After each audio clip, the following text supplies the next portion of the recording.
We've got balls.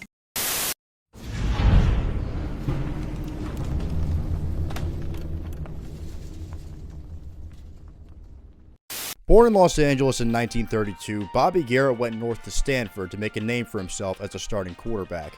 He got his first taste of success in 1952 when he led the Cardinals to a 5-3 record, including a 1-point victory over 15th-ranked Washington State.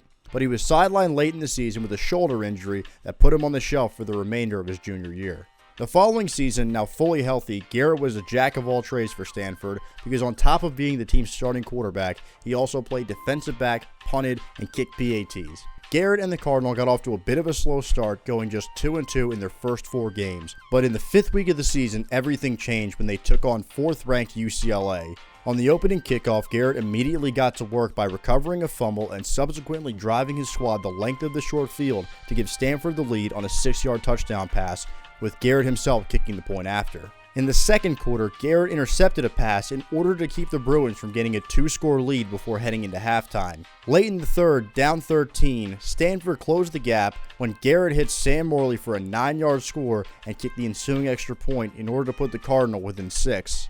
Then in the fourth, Garrett once again led his squad down the field and completed a 6-yard touchdown pass to Al Napoleon to tie the game at 20. With the lead on the line, Garrett once again split the uprights to put Stanford up by 1 as they held on to upset the PCC and Rose Bowl favorites thanks to a world-class performance from their star player.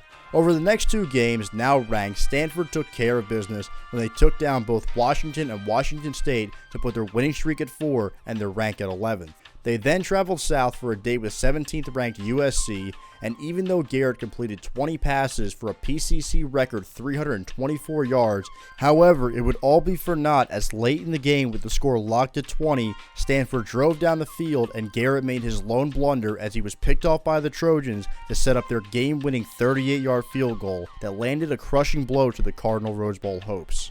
Despite not winning the PCC championship nor getting into a bowl game, Stanford finished 16th in the nation. Meanwhile, their star quarterback had distinguished himself as one of the country's top passers as Garrett led the nation in completions, yards, and touchdown passes, on the way to becoming only the second Stanford player to receive the W.J. Voigt Memorial Trophy as the top player in the PCC. The All-American also received the Pop Warner Award as the top player on the West Coast, and he finished 5th in Heisman voting. The Cleveland Browns were in the midst of their reign of terror as they were coming off their 8th straight championship appearance, and with the architect of this run, Otto Graham, entering his age 33 season, it only made sense that the Rams would draft his replacement with the first overall pick.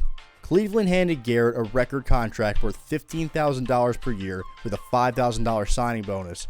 But before Garrett could even touch down in Cleveland, owner and head coach Paul Brown shipped him to Green Bay after learning of his obligation to the military that would force him to miss 2 seasons. In his lone season with the Packers, Garrett appeared sporadically over the course of 9 games, completing just 15 of 30 passes for 143 yards and 0 touchdowns.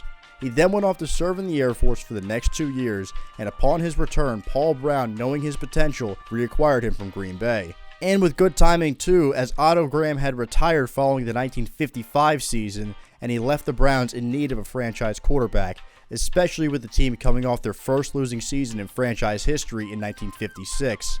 But there was a problem. Garrett had a debilitating stutter that made it difficult for him to call plays in the huddle. Not to mention the Browns had a new audible system which had Garrett calling plays on the field, which only made matters worse. Coach Brown was not the least bit sympathetic to his quarterback's condition, making a mockery of him, which had a negative impact on his stutter. So while on a preseason trip to Southern California, Garrett informed the Browns coaching staff that he would not be returning with them to Cleveland and would instead stay in California and retire from football altogether. Garrett even shot down a potential trade to Philadelphia as his heart simply wasn't in playing anymore. He lived out the quiet remainder of his life in California until dying of a heart attack in 1987. And that's the story of a man who fell out of love with the game simply because he was never put in a situation where he could succeed.